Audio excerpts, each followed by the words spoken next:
Right now at 4, the best 12 days of summer are here. The 180th Annual Erie County Fair is underway right now, and News 4 is here capturing all the sights, sounds, and of course the smells. We'll also tell you what new things you can expect at the fair this year.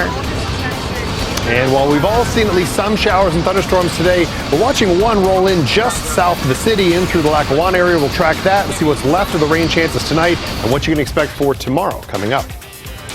Plus, police are searching for the person who shot and killed a teenage boy in Buffalo. We will tell you where it happened and how you can help police this afternoon. You're watching News 4, your local news leader. Now, live from Buffalo, this is News 4 at 4.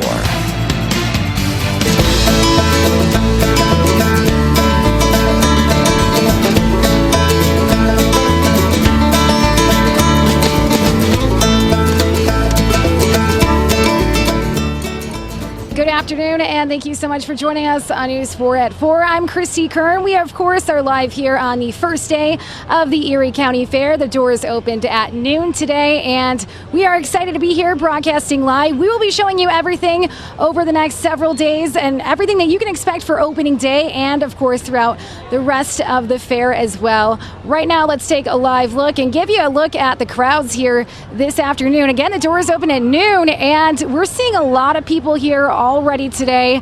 The weather has gotten nicer since this morning. We're seeing a lot of families and kids here as well, and people are doing all their favorite things, getting ready to go on the rides, and of course get all that favorite fair food as well. Right now, let's check in with Chief Forward Meteorologist Todd Santos for a check of that forecast in case you are planning to come here today if you're not here already.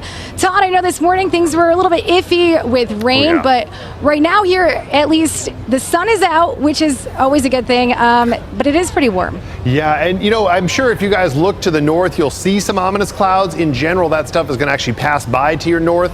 We still have just enough bubbliness in the atmosphere for a stray shower possibility there, say for the next couple of hours near the fairgrounds. But right now, I don't actually see anything heading in there for what it's worth. I'll show you the type of shower that I mean. It's very minimal on radar, but if you're underneath it, it's obviously a bigger deal. The Erie County Fair graphic here, I did just change this to say 8 p.m., at least for tonight. I put a temperature on there just to give an idea. By that time frame, really by, say, even 7 to 8 p.m., I think we'll be just full on dry, done with the rain chances, still mostly cloudy, temperatures in the low 70s. For tomorrow, starting late morning, we start to get into the shower and thunderstorm chances, and that's something we'll time out and kind of show you a bit closer coming up, I should say. And then by Thursday night into Friday, we clear out and we're beautiful right through the weekend. And even for tomorrow, I do think we'll see a lot of dry, usable time. It's just that, well, like today, we've dealt with a few separate rounds of showers and storms. Tomorrow, we're likely to deal with at least 1 to 2 rounds. Looking at this, okay, it doesn't look like much up toward Buffalo, but if I go in much closer, you see that little cell that was working its way in on the tower cam. That's how we started off our show, looking out over the waterfront. So some of this is clipping Buffalo, and the core of it is kind of rotating just south of town, especially down in toward Lackawanna.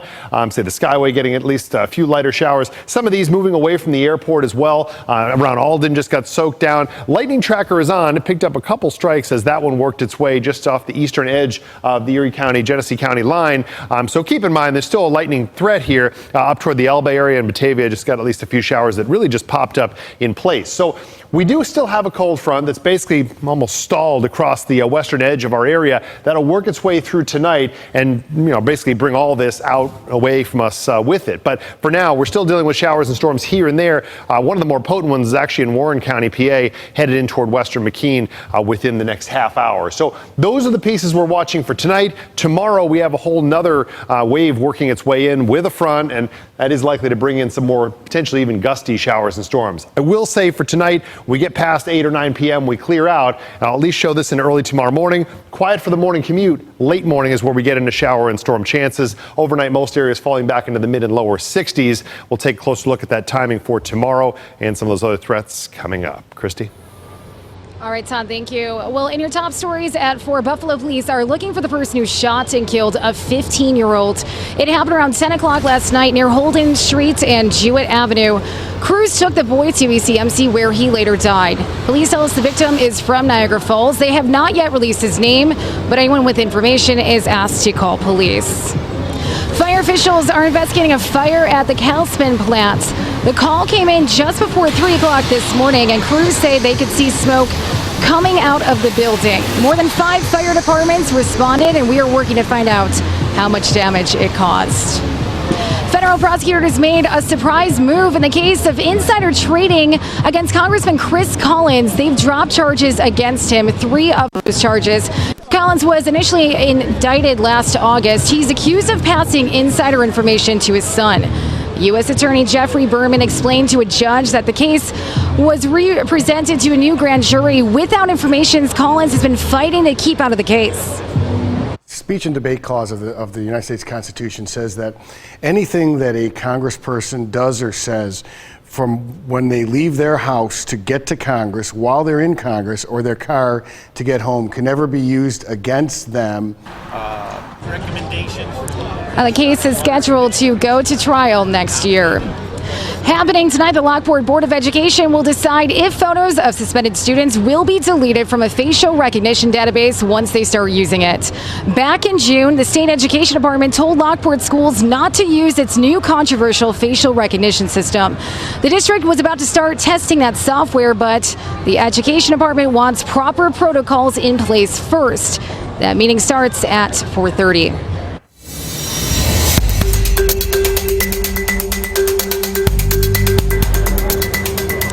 President Trump met with victims and first responders in Dayton, Ohio, and El Paso, Texas today. Now, that comes after 31 people were killed in 2 mass shootings over the weekend.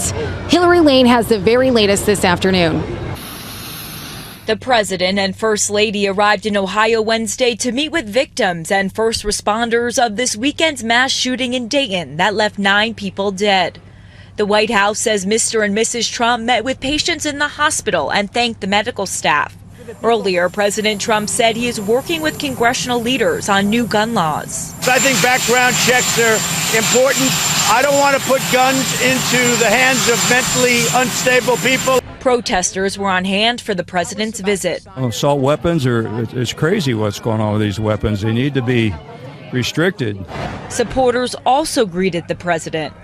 Here in El Paso, where an alleged white supremacist killed 22 people at a Walmart on Saturday, some people don't want the president to come. He's not welcome. He is as guilty as the shooters because he has hate. He hates us. It's not the right time. Should wait a little. We're still healing. But President Trump brushed off the criticism. I think my rhetoric is it brings people together, whether it's white supremacy, whether it's any other kind of supremacy, whether it's Antifa, whether it's any group of hate. I am very concerned about it, and I'll do something about it. El Paso native Beto O'Rourke says the president is not welcome in El Paso. The Democratic presidential candidate took part in an anti-white supremacy and gun violence event ahead of the president's visit. Hillary Lane, CBS News, El Paso. Coming up next on News 4 we will introduce you to this year's Ultimate Fairgoer. We'll tell you how she got the title and why she loves the fair so much.